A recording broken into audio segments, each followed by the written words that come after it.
Ano kaya pong ahensya ang pwede kong lapitan para mapatanggal ko ang mga kawayan na ito na nakakapinsala sa aking bahay? Tulad ng ganyan, may bagyo palaging sa aking bahay na nabagsak ang kawayang ito.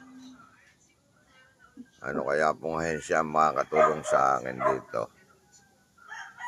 Kasi po napipinsala na ang bahay ko dito sa mga kabayang ito dito na nabagsak sa bahay na ito.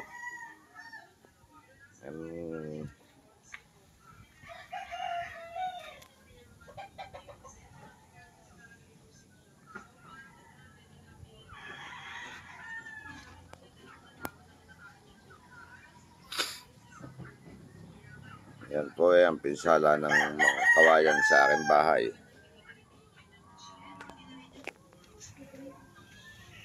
Ito nyo naman po ang bubong ng bahay ko. Puro daon ng kawayan, nasisira na. Tuwi na lang pong may bagyo, ganyan ang nangyayari sa akin.